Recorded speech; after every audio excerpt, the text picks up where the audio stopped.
Сіздерге бүгін iHerb-ке қалай тіркелуді үйрететін боламын. Ол үшін iHerb-ті осы приложениесін скачать етіп алыңыз.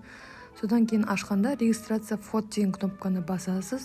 Одан кейін астынан создать аккаунт деген кнопка тұр, соны басу қажет. Енді бізге создайте аккаунт деген жаңа парақша ашылады. Сол жерде электронный адрес или мобильный телефон деген жерге өзіңіздің телефон номерін жазғаныңыз дұрыс. Және сол телефон номерге код келеді арнайы. Өзім пароль дегенге жаңа пароль ойлап табасыз. Соны жазып, создать аккаунт деген кнопканы басасыз. Енді iHerb бізге одноразовый код жібереді. Соны тересіз де отправить басасыз. Міне осымен болды. Біз iHerb-қа тіркелдік. Бұлай жеңіл және тез iHerb сайтына тіркелуге болады. Сізге басты экранға өту үшін домик белгісі тұрған, үйдің белгісі тұрған кнопканы басу қажет. Сол жерде лупаны бассаңыз, сізге өзіңізге нақты қажет дәруменді іздеуге сала аласыз. Жаңа жерге витамины беременным деп жазып, біз әртүрлі витаминдерді көре аламыз. Осы жүкті әйелдерге арналған витаминдер. Осылармен танысып, әртүрлісінен өзіңізге қажетін таңдап алсаңыз болады. Бұл жерде бағалары барлығы көрсетілген, және фирмада атауларымен ішінде қанша таблеткасы бар барлығы жазылған. Мұнда Garden of Life фирмасына кіріп қарасақ, осы фирманың барлық составы барлығы толығымен жазылған, ішінде қандай дәрумендер бар екені. Сол жақта жоғары жағында фирманың атауы жазылып тұр. Сол жерді бассаңыз, осы фирманың әртүрлі басқа да витаминдер шығады. Соның ішінен өзіңізге қажетін іздеп тауып, заказ беруге болады. Міне ішінде көрінді 90 және 180 штук екі түрі болады екен. Бағаларда екі түрлі. Сосын добавить корзинуды басқан кезде, ол корзинаңызға өзі түседі. Міне көріп тұрғаныңыздай, барлық товарларыңыз корзинада. Осы промокод деген жерге промокод жазып, AJB0906-ны сіз тағы да қосымша жеңілдіктер ала аласыздар. Міне көзіңіз көріп тұрғандай 31.157 теңгеден 4.264 теңге жеңілдік жасап, ол 26.893 теңгеге шықты сізге. Осылай тексеріп алып, келесі оформить заказ дегенді басамыз. Осы жерден место доставки деп данные сұрап шығады. Қазақстанды таңдаймыз және индекс өзіңіздің алатын қалаңыздың индексін жазасыз міндетті түрде. Қателеспей, осыны Google-дан әуелі қарап алып, соны жазсаңыз болады. Маған Ақтау қаласы болған соң, осы Ақтаудың индексін жазам. Астына түссеңіз, мұнда доставка түрлерін ұсынады iHerb өзі. Мен әр кезде осы тегін түрлерін қолдана беремін. Олармен ешқандай да проблема болған емес.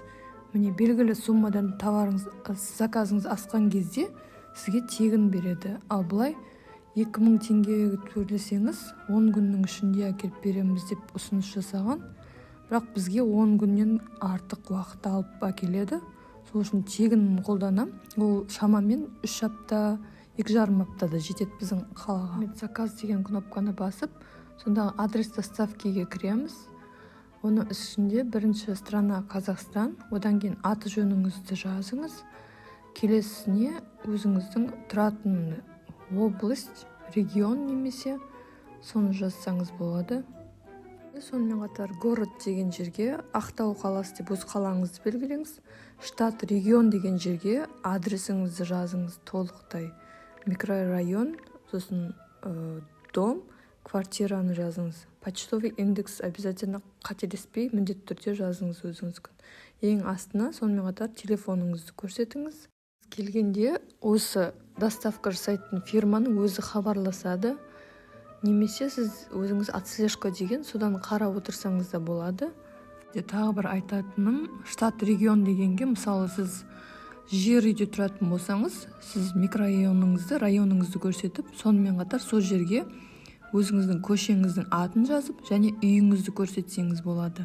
Басып, міне автоматты түрде адресіңіз шығады. Сосын способ оплаты дегенге кіріп, кредитную карту дегенді басамыз. Сол жерде өзіміздің картамыздың данныйларын жазу қажет. астына өзіңіздің адресіңіз шығады, платежный адрес деп, сол адрес бұрынғы адресіңіз толтырсаңыз болады, соны таңдап.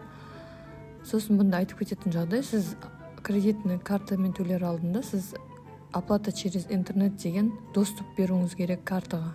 Тіпті сіз өзіңіздің интернет банкингіңізға кіріп, сол жерде настройкалардан таба аласыз.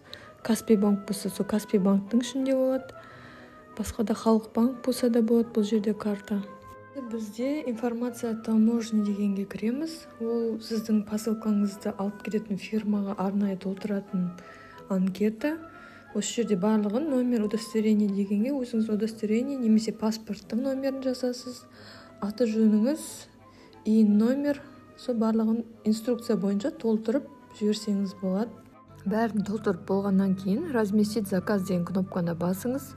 Сол кезде iHerb өзі автоматты түрде сізден ақшаны снимать етеді карточкаңыздан.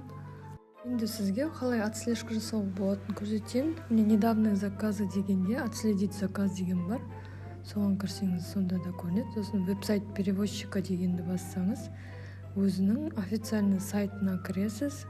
Сол жерде сіздің кодыңызбен, посылкаңыздың кодымен, міне қайда жүргенін, қалай болып жатқанын барлығын көрсетіп тұрады. Достарым, мен посылкам келді. Бұл деген менде 2 аптадай уақытта келді. Шамамен даже оған жетпейді. 26 наурызда берген заказым кешке қарай ол 7 сәуір күні келді. Доставщик өзі звондап, адресіме өзі әкеліп тастады. Ешқандай да проблема болған жоқ. Сіздерге алдағы уақытта басқа да доставка жасайтын фирмалар туралы айтып көрсетіп кетемін. Егер де сұрақтарыңыз болса, комментарий бөліміне жазып кетіңіздер. Бәріне жауап беруге тырысамын. Және подписаться етуді ұмытпаңыздар.